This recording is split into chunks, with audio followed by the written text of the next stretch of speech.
My work, there is no work that is more important than the work that is going on now. But before this, my work was with the environment and climate and also human rights. And I have been, part of sort of the global engagement on climate. Climate is the one of the biggest, is the biggest challenge that we have, which again requires collective efforts. But I think so far governments have failed us in negotiating it. I was part of that process of trying to see how we could negotiate a way forward as part of an organization, an environmental organization. But I feel that we've gone past organizations and governments. If people are not going to decide it, there is no way. So for me, this kind of people's engagement on the ground with real issues, with real people, and finding real solutions is the only way that you can solve, whether it is climate or human rights, which also I've worked on.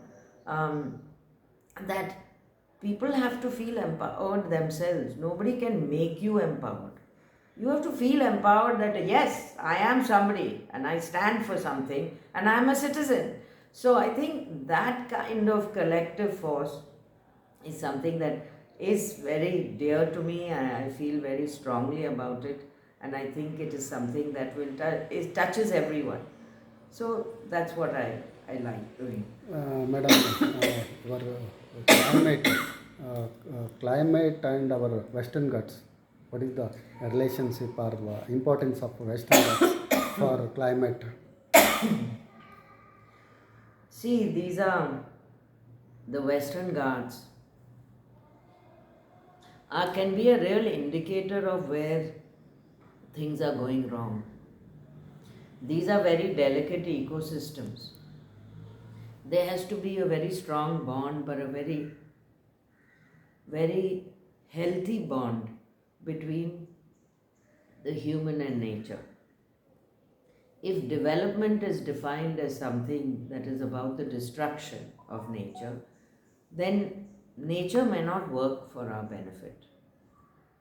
So, this idea of what development is, for instance, in the Western Ghats, is something that is problematic, because if you look at development in the Western Ghats, like you look at development in Bombay in building a flyover, then we have a problem.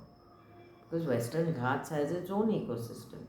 And if we are not going to save our environment, and Western Ghats is a very significant part of that, then we are not going to even have that peace and quiet climatically in a place like Bombay or Bangalore. So that's why, to safeguard places like the precious heritage that we have in a place like this in the Western Ghats, if we cannot learn, if we have not learned and we don't want to learn how to look after that, then we are actually destroying ourselves. And in the process, permanently destroying something that nature has given us to be with, to be part of. So, there is no doubt that the Western Ghats has to be something that has to be looked at as a treasure, as our heritage, and it is not being looked at like that. And there has to be people's participation in pushing back when things do not go in the right way, environmentally, socially, economically. And this is where the Western Ghats is a shining example of how people must rise, because they know their environment the best. They know when it is going wrong. So, what do we do about it is something that should start with people. We cannot be held to ransom by governments who don't do the right thing.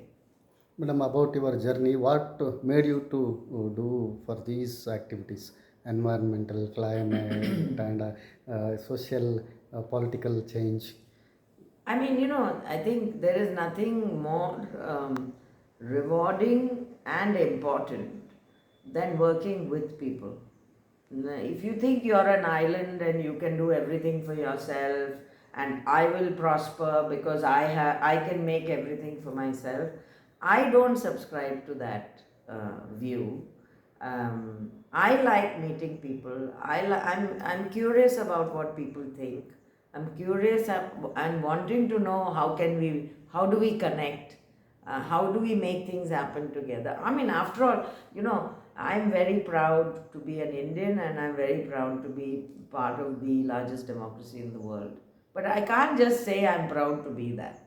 I have to also be that person who shows one's pride in being that. And I feel very strongly about being an active citizen, and I think this country and this state offers a lot to be that.